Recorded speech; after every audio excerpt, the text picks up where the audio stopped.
ওম শান্তি। আপনাদের সকল ভাই বোনকে আমাদের সত্য গীতা রহস্যে পুনরায় স্বাগত।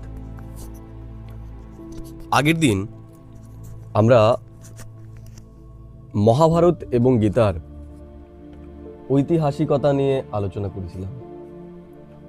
সেখানে আমরা বিভিন্ন ব্যক্তির মতামত নিয়ে আলোচনা করেছিলাম।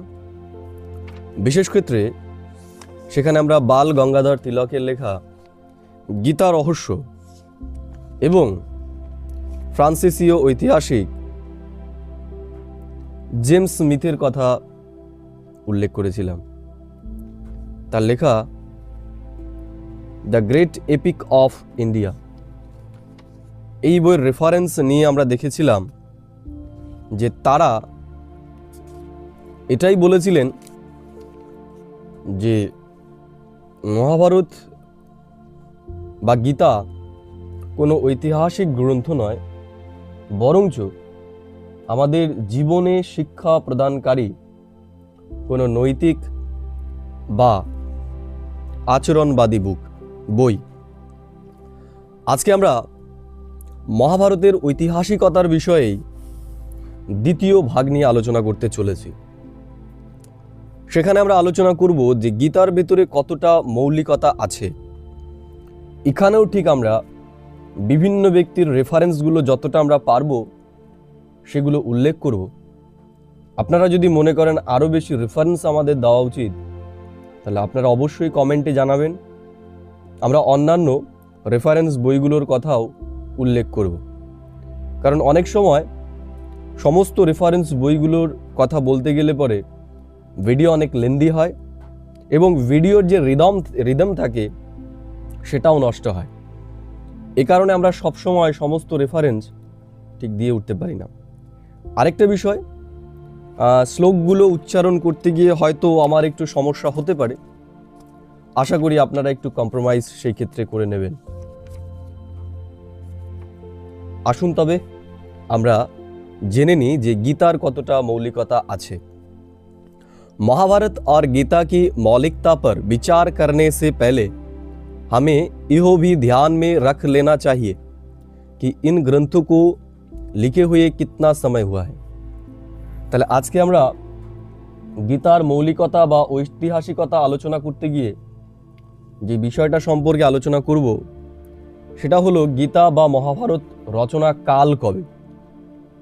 আজকে আমরা সময়কাল সম্পর্কে জানব। पाठकों को यह मालूम रखना चाहिए कि कुछ विद्वान भारत युद्ध को 3000 वर्ष पूरा हुई ईसा पूर्व हुई घटना मानते हुए तथा महाभारत या जय के रचयिता व्यास को उस घटना का समकालीन मानते हुए महाभारत या जय महाकाव्य को 5000 वर्ष पुराना मानते हैं। এখানে লেখক বলছেন যে অনেক ভারতীয় আছেন যারা মহাভারতের সময়কাল আজ থেকে 3000 বছর, জিসাস ক্রাইস্টের জন্মের 3000 বছর অর্থাৎ আজ থেকে 5000 বছর আগেকার বলে মনে করে।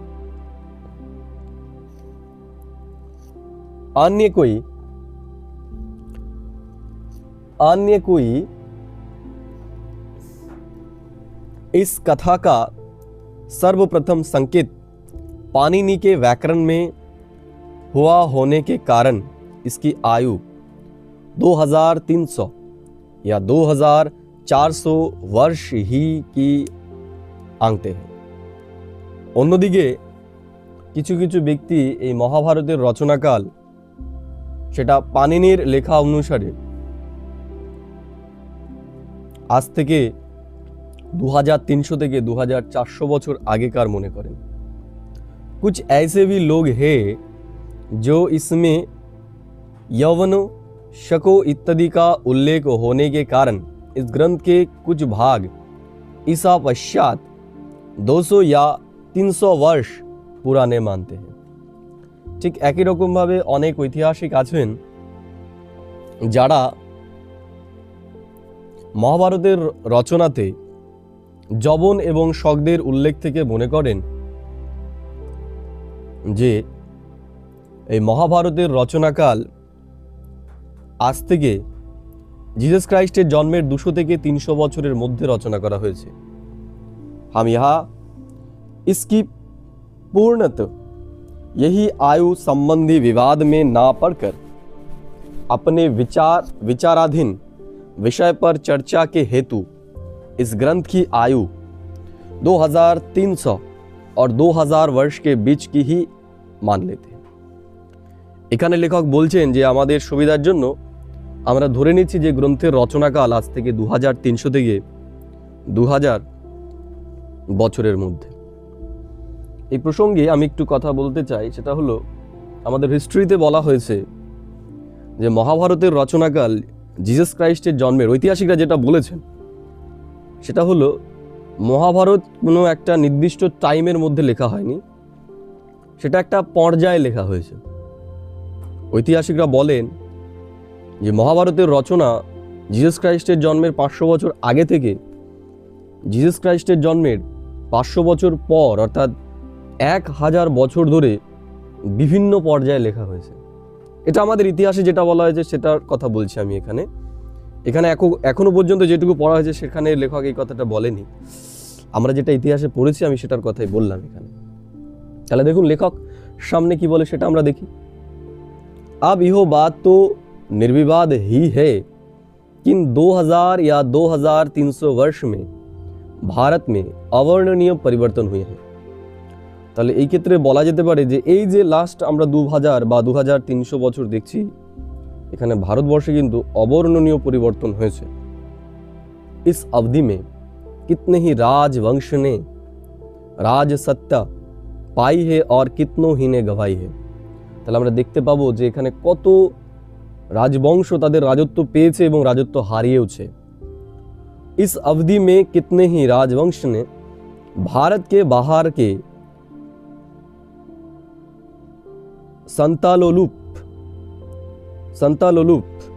सत्यालोलुप एवं क्रूर व्यक्तियों ने कितने ही भीषण आक्रमण किए हैं और स्वयं यहाँ के वासियों ने भी परस्पर मतभेद होने के कारण कितने ही विकराल संग्राम लड़े हैं।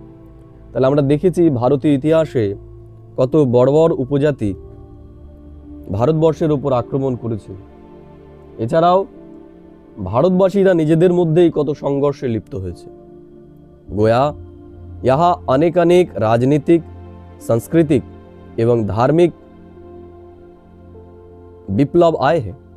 তাহলে আমরা এখানে অনেক রাজনৈতিক, সাংস্কৃতিক এবং ধার্মিক বিপ্লব দেখেছি। बहुत बार भारी और बड़ी उथल पुथल यहाँ हुई है। তাহলে এখানে আমরা বড় বড় পরিবর্তন ভারতবর্ষের বুকে দেখতে পেয়েছি। भारत पर जिन विदेशियों ने आक्रमण किए उन्होंने भिन्न संस्कृति एवं भिन्न धार्मिक विश्वास होने के कारण तथा हिंसावादी, कुटिल, कूटनीतिज्ञ तथा धार्मिक मामलों में असहिष्णु होने के कारण यहाँ की संस्कृति एवं कलाकृति पर और यहाँ के धार्मिक स्थानों एवं विश्वासों पर भी क्रूरता एवं निर्दयता के कुठाराघात किए हैं। তাহলে আমরা দেখতে পেয়েছি যে এখানে অনেকই হিংসাবাদী, কুটিল ব্যক্তি, কূটনীতিজ্ঞ ব্যক্তি, ধার্মিক বিষয় অসহিষ্ণু ব্যক্তিরা ভারতীয় সংস্কৃতি, ভারতীয় কলা এবং ভারতীয় ধর্মের উপর কিভাবে আঘাত এনেছে। এক্ষেত্রে আমার একটা কথা মনে পড়ে যায়, সেটা হচ্ছে ইখতিয়ার উদ্দিন বখতিয়ার খলজির নালন্দা পুড়িয়ে ফেলার বিষয়। একটা ছোট্ট গল্প মনে পড়ে যায় যে যখন বখতিয়ার খলজি প্রচণ্ড অসুস্থ ছিলেন, সেই সময় ভারতের একজন সুপণ্ডিত তিনি তাকে বখতিয়ার খলজির চিকিৎসার জন্য নিয়োজিত করা হয়। কিন্তু বখতিয়ার খলজি এতটাই উন্মাদ ধার্মিক ছিলেন যে সে কোনো হিন্দু ব্যক্তির চিকিৎসা নিতে চাননি। সেই সময় সেই ব্যক্তি যেহেতু দেখেছেন যে বখতিয়ার খলজি প্রচণ্ড ধার্মিক ব্যক্তি এবং তিনি কোরআন পড়েন, তা তিনি বখতিয়ার খলজিকে বলেছিলেন যে তিনি কোরআন পড়লে পরেই সুস্থ হয়ে যাবে। পরবর্তীকালে দেখা যায় যে বখতিয়ার খলজি কোরআন পড়েই ঠিক হয়ে যায়। কিন্তু বিষয়টা যখন খতিয়ে দেখা হয় তখন দেখা যায় যে বখতিয়ার খলজি যে কোরআনটা পড়ছিলেন তার প্রত্যেকটা পেজে সেই চিকিৎসক কিছু ভেষজী ঔষধ লাগিয়ে দিয়েছিল এবং বখতিয়ার খলজি যখন সেটা তার লালা দিয়ে পেজটা উল্টাচ্ছিল তখন তার হাতের সাথে সেই ওষুধটা লেগে তার লালায় গিয়ে তার শরীরে কিন্তু সেই দুরারোগ্য ব্যাধিকেও দূর করে দিয়েছিল। তখন সেই উন্মাদ ব্যক্তির মনে হয়েছিল যে ভারতীয় সংস্কৃতি যদি এতটাই উন্নত হয় তাহলে এরা কি করতে পারে। সেই সময় কিন্তু ইখতিয়ার উদ্দিন বখতিয়ার খলজি নালন্দাকে ধ্বংস করেছে। আর আমরা দেখতে পারবো এই সমস্ত ধর্মোন্মাদ ব্যক্তিরা শুধুমাত্র নালন্দা নয়, বিক্রমশিলা, অদন্তপুর এই সমস্ত বিশ্ববিদ্যালয়গুলোকেও কিন্তু ধ্বংস করেছিল। যাই হোক, লেখক এই রেফারেন্সটা এখানে দেয়নি, আমার আলোচনা করার প্রসঙ্গে কথাটা মনে পড়ে গেল, তাই সবার সাথে শেয়ার করলাম। আরেকটা বিষয় বলা হয় যে নালন্দা বিশ্ববিদ্যালয়ে এত বই ছিল যে দীর্ঘ 3 মাস ধরে নালন্দা বিশ্ববিদ্যালয়ে আগুন জ্বেলেছিল। আরেকটা বিষয় এই ক্ষেত্রে আলোচনা করতে গিয়ে মনেই পড়ে যাচ্ছে আমার, সেটা হচ্ছে নালন্দা বিশ্ববিদ্যালয় এত বড় বিশ্ববিদ্যালয় ছিল যেখানে 10,000 স্টুডেন্টরা পড়তো এবং সেই 10,000 স্টুডেন্টের পেছনে 3,000 শিক্ষকও ছিলেন এবং এরা সম্পূর্ণরূপে অবৈতনিকভাবে সেখানে পড়াশুনো করতেন। এবং শুধু ভারতেই নয়, ভারতের বাইরের বিভিন্ন দেশ থেকে বিভিন্ন শিক্ষার্থীরা কিন্তু এখানে এসে শিক্ষা গ্রহণ করতেন। এই প্রসঙ্গে আমার মনে পড়ে গেল, তাই আপনাদেরকে বললাম। অর্থাৎ ভারতীয় সংস্কৃতি কতটা উন্নত ছিল, কিন্তু এই সমস্ত বর্বর ব্যক্তিদের জন্য ভারতের সেই সংস্কৃতি, সেই ধর্ম, সেই কৃতি সব নষ্ট হয়ে গেছে। তা বলছে, এখানে বলছে লেখক, उन्होंने साम दाम दंड भेद आदि सभी तरीकों से यहाँ के बहुत से लोगों का ना केवल धर्म परिवर्तन किया बल्कि यहाँ के देव स्थानों को भी नष्ट भ्रष्ट किया। তা শুধুমাত্র তারা সাম দাম দণ্ডভেদ এর আধারে শুধু ভারতবাসীকে ধর্মান্তরিতই করেননি, বরঞ্চ ভারতের যে দেবদেবী মন্দির সেগুলোকেও তারা নষ্ট করেছেন। এই ক্ষেত্রে কিছু কথা মনে পড়ে যায়, ইতিহাসে আমরা পড়েছি যেটা, যে নর্থ ইন্ডিয়ার ম্যাক্সিমাম মন্দির তারা ধ্বংস করে ফেলেছিলেন। শুধুমাত্র সাউথে তারা যেতে পারেননি বলে আমরা বর্তমানকালে সাউথের মন্দিরগুলো দেখতে পাই। কিন্তু একটা সময় নর্থ ইন্ডিয়াও যথেষ্ট মন্দির শিল্পকলায় উন্নত ছিল, কিন্তু এই বর্বর আক্রান্তাদের আক্রমণে আমরা আমাদের সেই কৃষ্টিকে হারিয়েছি, সেই শিল্পকে হারিয়েছি। नेक्स्ट बोलছে, ऐसा नहीं कि केवल इतिहास के पन्ने ही इस कटु सत्य के मुख्य साक्षी है, बल्कि काशी के विश्वनाथ तथा जूनागढ़ के निकट के सोमनाथ आदि मंदिरों को खंडित करने के हृदय विदारक वृत्तांत यहाँ के तथा यहाँ के पंडों और पुजारियों में आई हुई अनैतिकता यहाँ के बच्चे बच्चे को मालूम है। और आज भी अनेक देव स्थानों के भग्नावशेष उस समय की धार्मिक असहिष्णुता के परिणाम स्वरूप किए गए বিভৎস প্রহারও কে স্মারক হে। একটু আগে আমি যে কথাটা বললাম সেটাই লেখক বললেন যে এই যে তাদের বর্বরতা, ধার্মিক উন্মাদনা, তার প্রমাণ আমরা পাই কাশী বিশ্বনাথে এবং জুনাগড়ের নিকট সোমনাথ মন্দিরে। সেখানে এই সব বর্বর আক্রান্তারা এই সমস্ত মন্দিরগুলোকে ধ্বংস করেছেন। এবং লেখক এখানে আরেকটা বলেছেন যে এই সব মন্দিরের পূজারীদের অনৈতিক আচরণ সেটাও কিন্তু এই গৌরবকে নষ্ট করেছে। धार्मिक स्थानों की तो क्या कहे, यहाँ के ऐतिहासिक महत्व के स्थानों को भी अछूता नहीं छोड़ा गया। বলছে শুধুমাত্র এই দেবমূর্তিগুলোই নয়, এখানে যে ঐতিহাসিক স্থানগুলো ছিল সেগুলোকেও তারা নষ্ট করেছে। आज कई ऐतिहासिक अनुसंधता प्रमाण देकर बता रहे कि दिल्ली का लाल किला पहले राजा पृथ्वीराज का लाल कोट ही था। বলছে এখন বিভিন্ন ঐতিহাসিক এটাই বলছেন যে আমরা যে দিল্লির লালকেল্লা দেখি, যেটা বলা হয় যে আকবর তৈরি করেন, এখানে লেখক বলছেন অনেক ঐতিহাসিকই বলেন যে আসলে সেটা আকবরের তৈরি নয়, শাহজাহানের তৈরি নয়, সেটা হলো पृथ्वीराज चौहानेर तैरी लालकोट। आगरा का ताजमहल भी पहले एक शिव मंदिर ही था। अनेक ऐतिहासिक बोलें जे आगरार जे ताजमहल सेटाओ आगे एक शिव मंदिर छिलो। यहाँ तक कि मक्का भी पहले एक शिवालय अथवा देवस्थान भी था। এই প্রসঙ্গে লেখক বলছেন যে মক্কার যে হজ করতে যায় কাবা শরীফ, সেটাও একটা শিব মন্দির ছিল। এই প্রসঙ্গে একটা রেফারেন্স এখানে লেখক দিয়েছেন, সেটা হচ্ছে ভারতীয় ইতিহাস কি ভয়ঙ্কর ভুলে, লেখক পুরুষোত্তম নাগেশ ওক।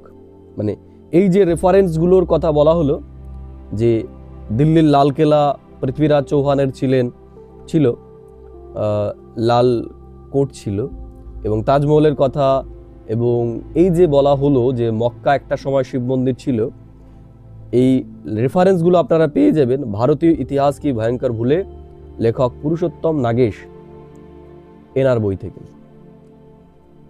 যাই হোক, আমরা সামনে গই। हमें यहाँ इस सीमा तक जाने की जरूरत नहीं, परंतु हम इतना तो कह ही सकते हैं कि विभिन्न धर्मावलंबी विदेशियों ने यहाँ की महान संस्कृति से ईर्ष्या करके या यहाँ के विपरीत मत तथा उसके प्रतीकों से घृणा करके इसे खंडित अथवा ध्वस्त करने का हर कृतित्व प्रयास किया। তাহলে আমরা এই উদাহরণগুলোর দ্বারা বুঝতেই পারছি যে সমস্ত বর্বর উপজাতিরা, বর্বর লোকেরা ভারতে এসেছেন, তারা ভারতের কৃষ্টি সংস্কৃতির ওপর ঈর্ষা করে এগুলোকে তারা নষ্ট করার চেষ্টা করেছে। जहाँ औरंगजेब जैसे संकीर्ण हृदय राजा, तैमूर जैसे नृशंस और क्रूर आक्रमणकारी और मैकॉले एवं विल्सन जैसे मजहबी कूटनीतिज्ञ भारत की फुलवारी के फूलों को रोड़ने का हर यत्न करते रहे हैं, यहाँ कैसे सभी ग्रंथ उनकी निर्दयता के প্রহারও সে বাঁচ সকে হোঙ্গে। এখানে বলছেন যে ঔরঙ্গজেব, তৈমুর লংয়ের মতো ব্যক্তি এবং পরবর্তীকালে ব্রিটিশ ঐতিহাসিক ম্যাকলে এবং উইলসনের মতো ব্যক্তিরা, যারা ভারতের কৃষ্টি এবং সংস্কৃতিকে, ভারতের ফুলবাড়িকে নষ্ট করেছে, তারা কিভাবে ভারতীয় ধর্মগ্রন্থগুলোর সাথে ছেড়ছাড় করেননি। इतिहास इस बात का साक्षी है कि जब कोई देश पराधीन होता है तो वहाँ का शासक अपने देश, धर्म तथा संस्कृति को उच्च सिद्ध करने का हर यत्न करता है और इसके लिए वह शासित लोगों में उनके अपने धर्म एवं संस्कृति के प्रति घृणा भाव पैदा करने की वह कोशिश करता है। তাহলে আমরা ইতিহাসে দেখেছি যে কোনো একটা দেশ অন্য একটা দেশের উপর আক্রমণ করলে সেই নতুন রাজা চেষ্টা করেন সেই দেশের লোকেদেরকে তাদের পুরনো সংস্কৃতির বিষয়ে ঘৃণাভাব এবং অবমাননা তৈরি করে। তাহলে আমরা ভারতবর্ষেও দেখেছি বিভিন্ন সময়ে বিভিন্ন ব্যক্তি, বিভিন্ন উপজাতি, বিভিন্ন ধর্মের লোকেরা এই ভারতবর্ষকে শাসন করেছেন। যারা ভারতীয় কৃষ্টি, ভারতীয় সভ্যতা, ভারতীয় মন্দির এবং দেবমূর্তিকে ধ্বংস করেছেন, তারা কিভাবে ভারতের ধর্মশাস্ত্রের সাথে কোনো অবমাননা করেনি, এটা কিভাবে আমরা কল্পনা করতে পারি। লেখক এই কথাটা এখানে বললেন, इस कोशिश में वह यह भी नहीं देखता कि जो विधि वह अपना रहा है वह नैतिक है या अनैतिक। লেখক বলছেন এই ক্ষেত্রে তারা এটাও বিচার করেন না তারা যেটা করছে সেটা নৈতিক নাকি অনৈতিক। उसका ध्यान तो सत्य ही को अपने हाथ में करने का केंद्रित रहता है। তাদের একটাই লক্ষ্য থাকে, সেটা হচ্ছে সাম্রাজ্যকে নিজের অধীনে নিয়ে আসা। स्वयं महाभारत में भी बताया गया है कि शासन सत्ता प्राप्त करने के लिए युद्ध विधान के विपरीत एवं नैतिकता को छोड़कर भीम को यह अनुचित संपत्ति मिल गई कि वह दुर्योधन की नाभि के नीचे प्रहार करे। তো মহাভারতেও বলা হয়েছে যে অনৈতিকতাকে নষ্ট করার জন্য, অধর্মকে নষ্ট করার জন্য ভীমও দুর্যোধনের নাভিতে আঘাত করেছিল। और अर्जुन को भी यह आदेश मिल गया कि कर्ण के रथ का पहिया खड्डे में फंस जाने पर भी वह कर्ण का वध कर डाले।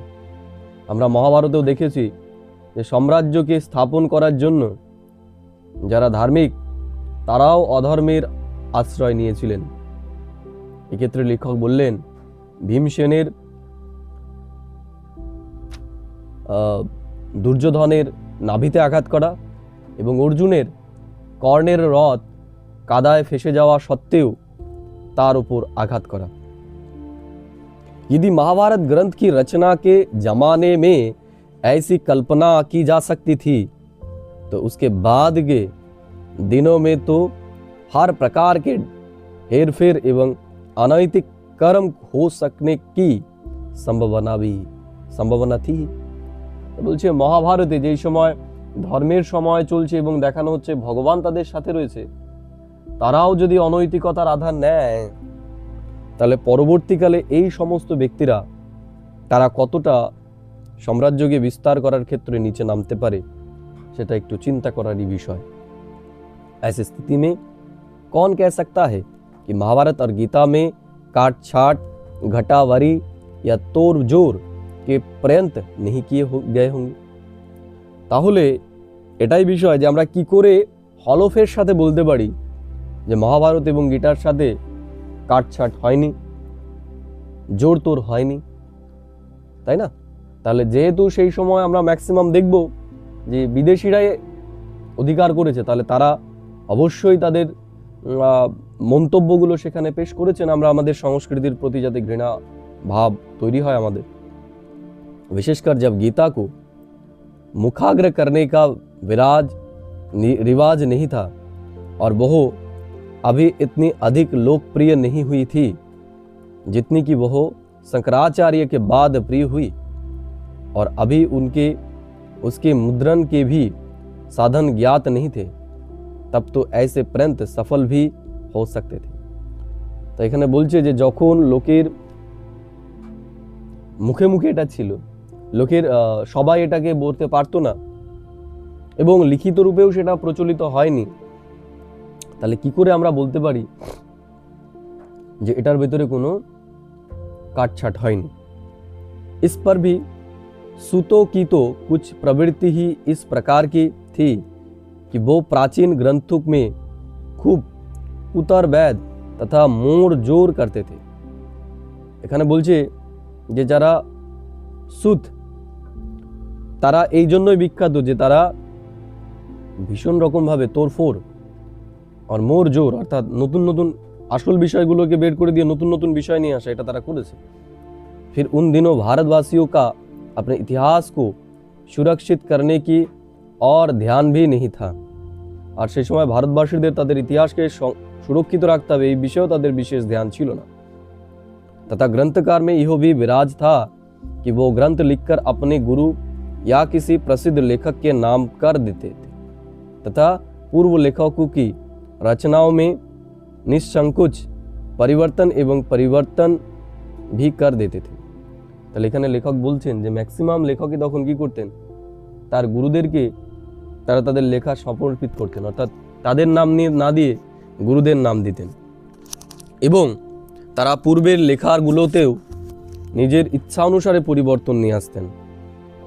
अतः कोई किस आधार पर यह आग्रह कर सकता है कि महाभारत तथा गीता में कोई परिवर्तन नहीं हो।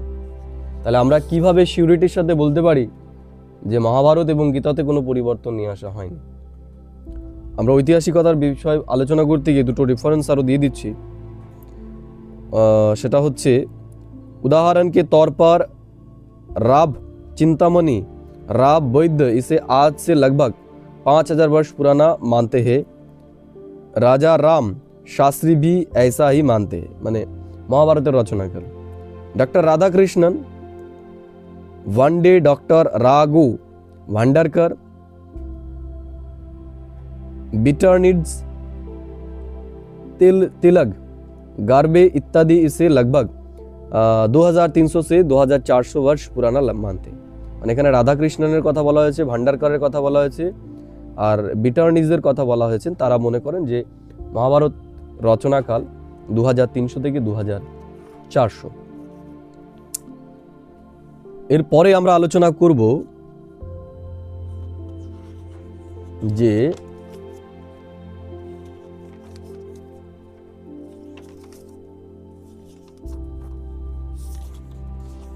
इसके रचयिता का भी पता नहीं। মহাভারতের রচয়িতাকে সেটার বিষয়েও সংশয়, সেটা নিয়ে আমরা আলোচনা করব। महाभारत और गीता के बारे में आज तो स्थिति यहाँ तक आ पहुंची है कि इस ग्रंथ के कर्ता के बारे में भी विद्वानों में मतैक्य नहीं है। বলছে আজ তো এরকম অবস্থা হয়েছে যে মহাভারতের রচনা নিয়ে এটা নিয়েও মতানৈক্য তৈরি হয়েছে যে কে আসলে লিখেছে। इस बारे में स्वामी विवेकानंद जी ने নিম্নলিখিত বাক্য পঠনীয় है। বলছে এই বিষয়ে বিবেকানন্দের এই কথাটা বিশেষ উল্লেখযোগ্য। তিনি এখানে কোটেট করে দিয়েছেন বিবেকানন্দের কথাটি। কি লিখেছেন বিবেকানন্দ? वेद व्यास नाम के अनेक व्यक्ति थे। বিবেকানন্দ বলেছেন যে वेद व्यास নামের অনেক ব্যক্তি ছিলেন, একজন নয়। उनमें से वद्रायन व्यास या द्वैपायन व्यास कौन इसके प्रणेता है?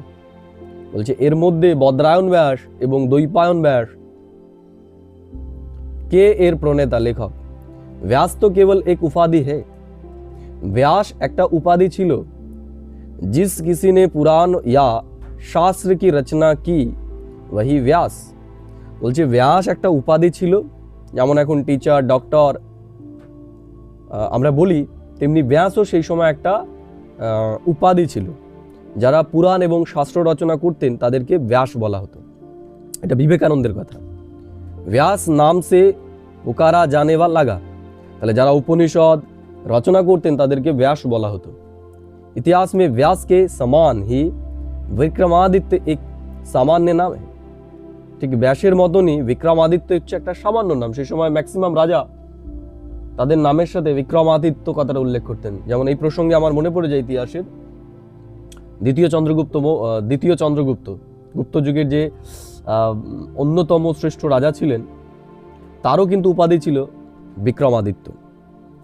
আর তার আগে আমরা দেখব চালুক্যদেরও রাজা ছিলেন একজন, যার নামও কিন্তু বিক্রমাদিত্য ছিল, ষষ্ঠ বিক্রমাদিত্য। অর্থাৎ এখানে যেটা লেখক বললেন যে, বা বিবেকানন্দ যেটা বলেছেন যে যেমন বিক্রমাদিত্য একটা সামান্য পদবী ছিল, তেমনি ব্যাসও একটা সামান্য পদবী। যারা উপনিষদ রচনা করতেন তাদের সবাইকেই ব্যাস বলা হতো। এই ক্ষেত্রে লেখক উল্লেখ করেছেন ভারত মে বিবেকানন্দ, পৃষ্ঠা নম্বর হচ্ছে 311। তাহলে এই বইতে আমরা পেয়ে যাব বিবেকানন্দের এই কোটেড লাইনটি। বিবেকানন্দ যে কথাটা বলেছেন, বইটার নাম হচ্ছে ভারত মে বিবেকানন্দ, ভারতে বিবেকানন্দ, পৃষ্ঠা নম্বর 311। আপনারা দেখে নিতে পারেন চাইলে পরে। আর এর আগে রেফারেন্স দেওয়া আছে, সেটা হচ্ছে the author of the original epic is generally believed to be Vyasa whose personally is doubted by many. The Mahabharata a criticism, page 7। এই বই থেকেও আপনারা পেয়ে যাবেন এই রেফারেন্সগুলো। যাই হোক, আমরা সামনের দিকে আলোচনা করি। जो महाभारत में तो स्पष्ट रूप में लिखा है कि परशर एवं सत्यवती के पुत्र द्वैपायन व्यास ने महाभारत की रचना की। যেটা মহাভারতে স্পষ্ট রূপে উল্লেখ করা হয়েছে যে পরাশর মুনি এবং সত্যবতীর পুত্র व्यासदेव তিনি মহাভারত রচনা করেছেন। परंतु बहुत से विद्वान इस बारे में कई आपत्ति उठाते। কিন্তু অনেক পণ্ডিত ব্যক্তি এই বিষয়ে আপত্তি তোলেন। महाभारत के रचयिता के बारे में निर्णय करने की समस्या बाल गंगाधर तिलक के सामने भी आई। তাহলে মহাভারত রচয়িতার বিষয়ে আলোচনা করতে গিয়ে बाल गंगाधर तिलकও সমস্যায় পড়েছিলেন। उनके सम्मुख एक समस्या यो थी कि ब्रह्मसूत्र में स्मृति शब्द को गीता के लिए प्रयोग किया गया है और गीता में भी ब्रह्मसूत्र का उल्लेख मिलता है। तो बोलছে ब्रह्म शब्देर स्मृति शब्द गीताते उल्लेख करा হয়েছে, আবার गीतार कथा ब्रह्मसूत्रे उल्लेख करा হয়েছে। तब प्रश्न उठना स्वाभाविक था कि दोनों ग्रंथ में एक दूसरे का उल्लेख क्यों है। তাহলে এখানে তার সে কনফিউশনে পড়ে গেছে যে এই দুটো গ্রন্থে একে অন্যের কথা কি করে উল্লেখ করা হচ্ছে বা কেন করা হচ্ছে। और इन ग्रंथ में से पहले कौन सा और बाद में कौन सा रचा गया। তাহলে এই দুটো গ্রন্থের মধ্যে কোনটাকে আগে রচনা করা হয়েছে, গীতা নাকি ব্রহ্মসূত্রকে। इसके उत्तर में बाल गंगाधर तिलक ने यह कहा है कि इन दोनों ग्रंथों के कर्ता বদরায়ণ व्यास ही है। সেক্ষেত্রে তিলক উল্লেখ করেছেন যে এই দুটো গ্রন্থের রচয়িতাই হচ্ছে বদরায়ণ व्यास। अपने ग्रंथ गीता रहस्य में इस विषय में तिलक कहते हैं। এখন লেখক বাল গঙ্গাধর তিলক তার গীতা রহস্য বইটিতে কি উল্লেখ করেছেন এই প্রসঙ্গে সেই কথাটা বলছেন। এখন যে কথাটা বলা হবে বা যে কথাগুলো উল্লেখ করা হবে এগুলো बाल गंगाधर तिलकेर নিজস্ব কথা এবং এই কথাগুলো তার গীতা রহস্য বইটাতে আছে। इन दोनों बातों को मिलाकर विचार करने से यही अनुमान होता है कि भारत और तदंतगत गीता को वर्तमान स्वरूप देने का तथा ब्रह्मसूत्र की रचना करने का काम भी एक বদরায়ণ व्यास जी ने ही किया होगा। এখানে বলছে যে গীতা আর এই যে ব্রহ্মসূত্র এটা একজন ব্যক্তি অর্থাৎ বদরায়ণ व्यासी রচনা করেছেন। इस कथन का मतलब यह नहीं कि বদরায়ণাচার্য ने वर्तमान महाभारत की नवीन रचना की। এর অর্থ এটা নয় যে বদরায়ণাচার্য व्यास তিনি বর্তমান যে মহাভারত আমরা দেখতে পাই সেটাকে রচনা করেছেন।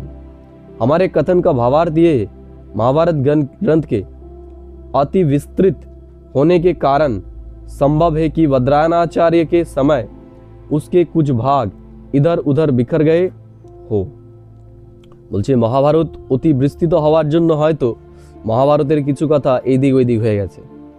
ऐसी अवस्था में तत्कालीन उपलब्ध महाभारत में के भागों की खोज करके तथा ग्रंथ में जहाँ तहाँ अपूर्णता अशुद्धियाँ और त्रुटियाँ देख पड़ी वहाँ उनका संशोधन और उनकी पूर्ति करके तथा अनुक्रमिकता आदि जोड़कर বদরায়ণাচার্য ने उस ग्रंथ का पुनरुज्जीवन किया हो।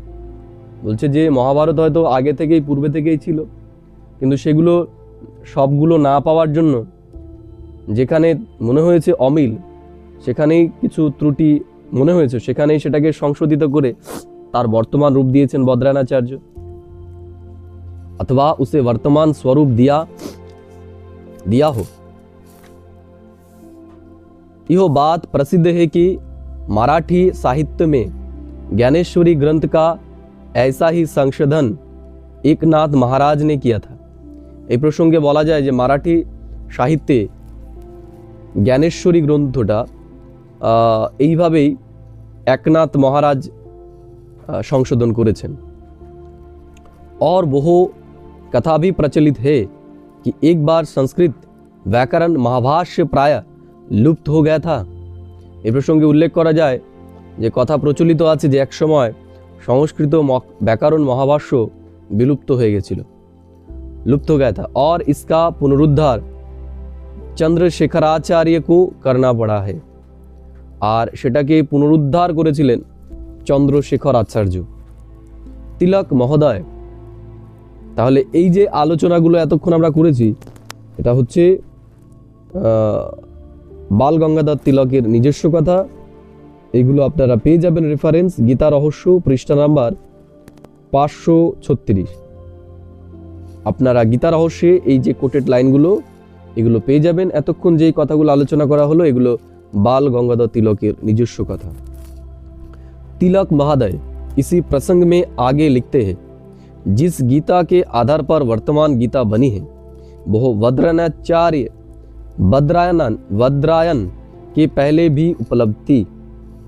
बोलছে যেই গীতাটা जिस गीता के आधार पर वर्तमान गीता बनी है वह वद्रायन के पहले भी उपलब्ध थी। বর্তমান যে গীতা রচনা করা হয়েছে সেটা বদ্রায়নের আগেও প্রচলিত ছিল, এটা बाल गंगाधर बोलছেন। इसी कारण ब्रह्मसूत्र में स्मृति शब्द से इसका निर्देश किया गया है। এর জন্য ব্রহ্মসূত্রে স্মৃতি শব্দটির উল্লেখ করা হয়েছে।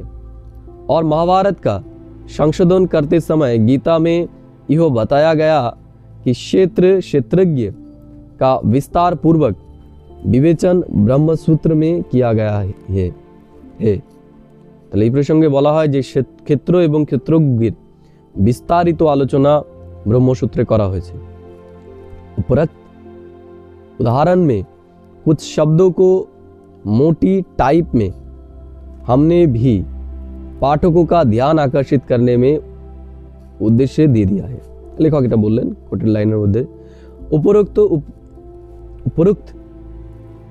उदाहरणों से तिलक जी के शब्द से ही यह सोचा जा सकता है कि आज जो महाभारत और गीता उपलब्ध है वह अपने स्वरूप में कितने मौलिक है और उनके रचयिता के बारे में कितना मतभेद है।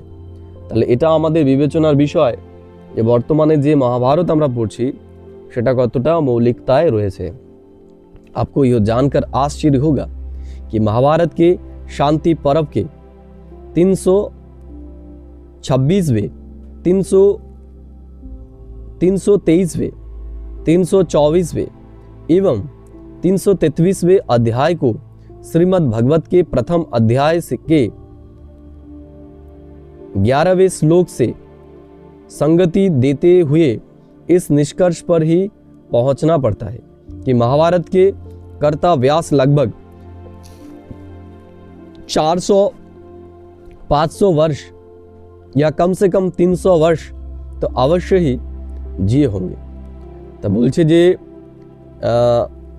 এইটা আমাদের একটা আশ্চর্যের বিষয় যে আমরা যদি শান্তি পর্বের 323, 324 এবং 333 অধ্যায়কে দেখি তাহলে আমরা বুঝতে পারবো যে মহাভারতের যে লেখক সে কম থেকে কম 500 থেকে 300 বছর অবধি বেঁচে ছিলেন।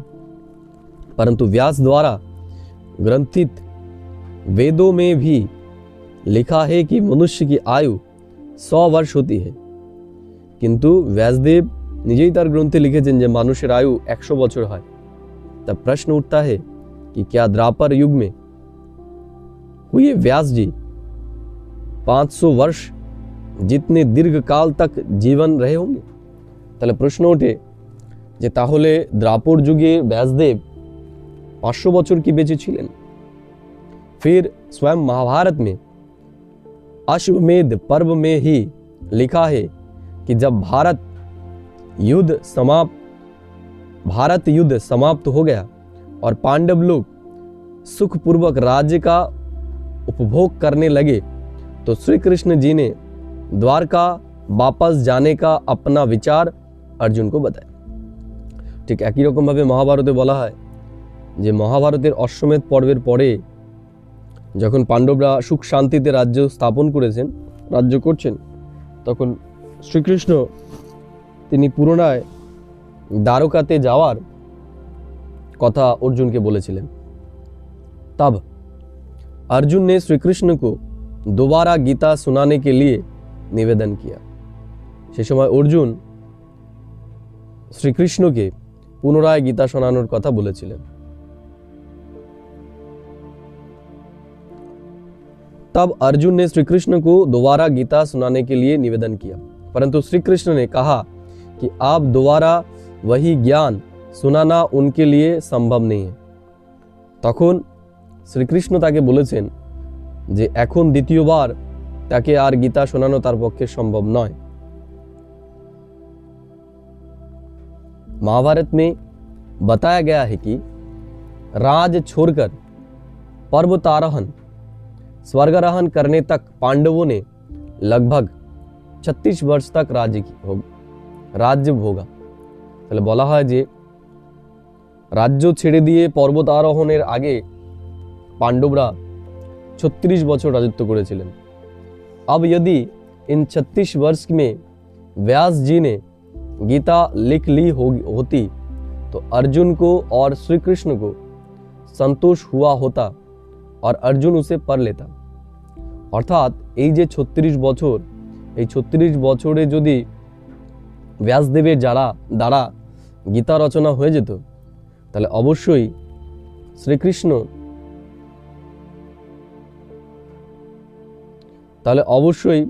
সেই লেখাটা তারা পড়তো এবং তাদের সন্তোষ হতো। परंतु महाभारत में इसका उल्लेख ना होने से स्पष्ट है कि यदि चुप करके यह बात मान भी ली जाए कि कुरुक्षेत्र के मैदान में युद्ध हुआ था और कि वहाँ श्री कृष्ण ने अर्जुन को गीता ज्ञान सुनाया था, तो भी यह तो मानना ही पड़ेगा कि युद्ध के 36 वर्ष बाद भी गीता लिखी नहीं गई थी। তাহলে আমরা এখানে যদি এটা মেনেও নিই যে হ্যাঁ যুদ্ধক্ষেত্রেই কুরুক্ষেত্রের যুদ্ধক্ষেত্রেই কৃষ্ণ অর্জুনকে জ্ঞান শুনিয়েছে, তাহলে এটা আমাদের মানতেই হবে যে যুদ্ধের পর এই 36 বছরেও গীতা সম্পূর্ণরূপে রচিত হয়নি। ऐसी अवस्था में पाठक इहो ही जान ले कि पहले तो कुछ लोग पराशर पुत्र व्यास को वर्तमान महाभारत और गीता का लेखक ही नहीं मानते। বলছে অনেক লেখক মনে করেন যে ব্যাস বা পরাশর মুনির পুত্র व्यास महाभारतेर प्रकृत रचयिताई नन, बल्कि वो कहते हैं कि इसके बहुत समय बाद अपूर्ण, अशुद्ध एवं त्रुटिपूर्ण अवस्था में उपलब्ध होने वाले महाभारत एवं गीता ग्रंथ का पुनरुज्जीवन वज्रायन व्यास ने किया था और वही आज हम पढ़ते हैं। और यदि यह मान भी लिया जाए कि पराशर ऋषि के पुत्र व्यास ने ही महाभारत और गीता को लिखा था, तो भी यह निश्चित है कि वह युद्ध के 36 वर्ष पश्चात थी लिखे नहीं गए थे। तब निर्णय कीजिए कि आज जो गीता हम पढ़ते हैं वह कितना मौलिक होगी। তাহলে এখানে লেখক বলছেন যে অনেকেই আছেন যারা মনে করেন যে পরাশর মুনির পুত্র ব্যাসদেব যে মহাভারত রচনা করেছেন সেটা অনেক পরবর্তীকালে এবং অশুদ্ধিপূর্ণ জ্ঞানী তিনি লিখেছেন। আর এটুকু তো নিশ্চিত যে মহাভারতের যুদ্ধের 36 বছরের মধ্যেও মহাভারত রচনা হয়নি। তাহলে এখান থেকেই আমরা আমাদের গীতার যে মৌলিকতা ঐতিহাসিক সেটা আমরা বুঝতেই পারছি। এই ক্ষেত্রে লেখক কিছু রেফারেন্স বইয়ের নামও বলেছেন, সেটা হচ্ছে গীতা রহস্য পৃষ্ঠা 413 बाल गंगाधर तिलकेर। उदाहरण के तौर पर गीता के 4 का 7वां श्लोक यदा यदा ही धर्मस्य, महाभारत में बाण पर्व में 181-23 मार्कंडेय के प्रश्न में जो कहा यत्न है। ध्यान दीजिए कि गीता के दूसरे अध्याय में जो 32वां श्लोक है वह गीता में तो भगवान द्वारा अर्जुन को कहा गया है, परंतु महाभारत में ये वह श्लोक जो का तो है और वहाँ यह दुर्योधन द्वारा कर्ण को कहा गया है। এগুলো বলছেন রেফারেন্স বইগুলোর এখানে উল্লেখ করা হয়েছে, তাতে এই কথাগুলো বলা হয়েছে। যাই হোক, আমরা রেফারেন্স বইগুলোর আর বিস্তারিত আলোচনায় যাচ্ছি না। আজকের জন্য এটুকুই। আমরা পরবর্তী যেটুকু রয়েছে এটা আমাদের সামনের দিনের আলোচনায় করব। সকলকে অনেক অনেক ধন্যবাদ আমাদের সাথে থাকার জন্য। আশা করি আপনারা আমাদের সাথে থাকবেন এবং আপনারা সাবস্ক্রাইব করে, লাইক করে এবং কমেন্ট করে আমাদের উৎসাহিত করবেন। আপনাদের যদি কোনো প্রশ্ন থাকে আপনারা কমেন্ট করতে পারেন এবং আমাদের উৎসাহিত করতে পারেন। ওম শান্তি।